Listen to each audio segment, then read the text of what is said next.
आखिर किन भयो समुद्र मन्थन? त्यो महान घटना जसबाट अमृत मात्र होइन संसारलाई भस्म पार्ने विष पनि निस्किएको थियो। यो केवल देवता र असुरको लडाईँको कथा होइन, यो त सृष्टिको सन्तुलन, त्याग र धर्मको विजयको कथा हो। आउनुहोस् आज हामी सागरको गहिराईमा डुबेर त्यो अनौठो रहस्यलाई बुझ्ने प्रयास गरौँ। कथाको सुरुवात एउटा श्रापबाट हुन्छ। यो कथा सुरु हुन्छ महर्षि दुर्वासाको क्रोधबाट।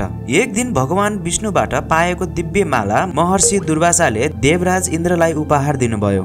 तर घमण्डले चुर इन्द्रले त्यो माला आफ्नो एरावत हात्तीको टाउकोमा राखिदिए र हात्तीले त्यसलाई भुइँमा फालेर कुल्चिदियो। आफ्नो उपकारको यस्तो अपमान देखेर ऋषि दुर्वासा क्रोधित हुनुभयो र इन्द्रलाई श्राप दिनुभयो। जुन लक्ष्मी र वैभवको तिमीलाई घमण्ड छ, आजबाट तिमी श्रीहीन हुनेछौ। ऋषिको श्रापले स्वर्गको चमक हरायो, देवताहरू शक्तिहीन र तेजहीन भए। यही मौका छोपेर असुरहरूले स्वर्गमा आक्रमण गरे र देवताहरूलाई पराजित गरी स्वर्गमाथि अधिकार जमाए। यो समस्यालाई समाधान गर्न समुद्र मन्थनको योजना गराइयो। आफ्नो शक्ति र राज्य गुमाएका देवताहरू हार मानेर भगवान विष्णुको शरणमा पुगे। भगवान विष्णुले उनीहरूलाई एउटै उपाय बताउनुभयो, समुद्र मन्थन। उहाँले भन्नुभयो, क्षीर सागरलाई मन्थन गर्दा त्यहाँबाट अमृत निस्कनेछ, जसलाई पिएर तिमीहरू फेरि अमर र शक्तिशाली बन्नेछौ। तर यो काम देवताहरू एक्लैले गर्न सम्भव थिएन। त्यसैले भगवान विष्णुले सल्लाह अनुसार देवताहरूले अमृतको आधा हिस्सा दिने लालच देखाएर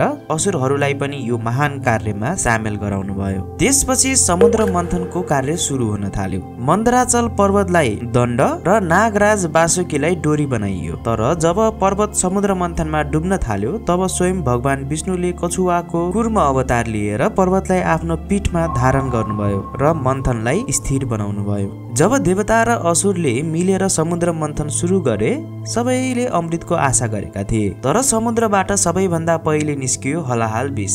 त्यो महाविनाशक विष जसको तापले तिनै लोक जल्न थाल्यो। त्यो विष न त देवता लिन तयार थिए न त असुर नै। सृष्टिलाई विनाशबाट बचाउन सबैले महादेव शिवलाई पुकार्न थाले। महादेव त्यसपछि प्रकट हुनुभयो र सम्पूर्ण विषलाई आफ्नो हत्केलामा लिएर पिउनु भयो। तर माता पार्वतीले त्यो विषलाई उहाँको घाँटी भन्दा तल जान दिनु भएन। विष घाँटीमा नै अड्कियो र महादेवको कण्ठ निलो भयो। त्यसै दिनदेखि उहाँ नीलकण्ठ नामले पनि चिनिन थाल्नुभयो। यो महादेवको त्यो महान त्याग थियो जसले सृष्टिलाई बचाएको थियो। महादेवले विष पिएपछि मन्थन फेरि सुरु भयो। त्यसपछि समुद्र मन्थन गर्दै जाँदाखेरि दिव्य रत्नहरूको पनि उत्पत्ति हुन थाल्यो। जब समुद्रको गर्भबाट एक एक गर्दै 14 अनमोल रत्नहरू निस्किन थाले, जस्तै कामधेनु, सबै इच्छा पूरा गर्ने दिव्य गाई, उच्च श्रावा, हावाको गतिमा उड्ने सेतो घोडा, एरावत देवराज इन्द्रको वाहन सेतो हात्ती, कौस्तुभ मणि भगवान विष्णुले आफ्नो छातीमा धारण गर्नु भएको अमूल्य मणि, कल्प वृक्ष, सबै मनोकामना पूरा गर्ने दिव्य रूप, अप्सराहरू, रम्बा, मेनका जस्ता स्वर्गका सुन्दरीहरू। जब मन्थन चलिरहेको थियो तब समुद्रको बीचबाट एउटा अद्भुत सुनौलो प्रकाश फैलियो। त्यो प्रकाशको बीचमा कमलको फूलमाथि विराजमान हातमा कमल लिएर स्वयं माता लक्ष्मी प्रकट हुनुभयो। उहाँको सुन्दरता र तेज देखेर देवता र असुर सबै मोहित भए। सबैले उहाँलाई आफ्नो बनाउन चाहन्थे। तर माता लक्ष्मीले भगवान विष्णुलाई आफ्नो पतिको रूपमा छान्नुभयो, किनभने जहाँ धर्म, स्थिरता र सन्तुलन हुन्छ त्यहाँ मात्र लक्ष्मीको वास हुन्छ।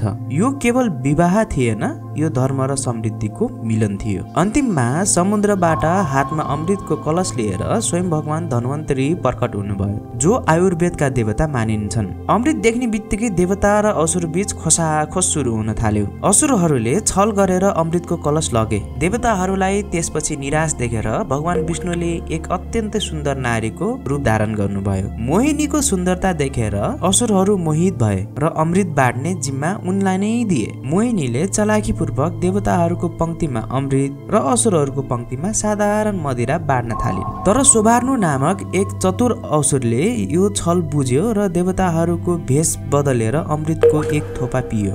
सूर्य र चन्द्रदेवले यो देखेर विष्णुलाई इशारा गरे। तुरुन्तै भगवान विष्णुले आफ्नो सुदर्शन चक्रले त्यस असुरको टाउको शरीरबाट अलग गरिदिनु भयो। तर अमृतको प्रभावले उसको टाउको र शिर दुवै अमर भए। टाउको राहु र शरीर केतु बन्यो। यही बदला लिनका लागि आज पनि राहु र केतुले सूर्य र चन्द्रमालाई निल्ने प्रयास गर्छन्, जसलाई हामी सूर्यग्रहण र चन्द्रग्रहण भनेर चिन्छौं। अमृत पिएर देवताहरू फेरि शक्तिशाली र अमर भए। उनीहरूले असुरहरूलाई पराजित गरे र स्वर्गमा पुनः धर्म स्थापना भयो। समुद्र मन्थनको कथाले हामीलाई सिकाउँछ कि धैर्य र परिश्रमको फल सधैँ मिठो हुन्छ। संस्कृतिको रक्षाको लागि कहिलेकाहीँ विष पनि पिउनु पर्छ, जस्तै महादेवले पिउनु भयो। सम्पत्ति र शक्ति त्यहाँ मात्र टिक्छ जहाँ धर्म र सन्तुलन हुन्छ र अन्त्यमा छल र अधर्मको सधैँ हार हुन्छ र सत्यको विजय निश्चित छ। यो दिव्य कथा तपाईलाई कस्तो लाग्यो हामीलाई कमेन्टमा अवश्य बताउनुहोला। यदि यो भिडियो मन पर्यो भने लाइक र शेयर गर्न नभुल्नुहोला। जय श्री हरि।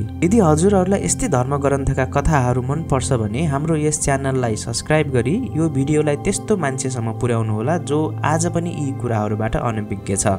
धन्यवाद।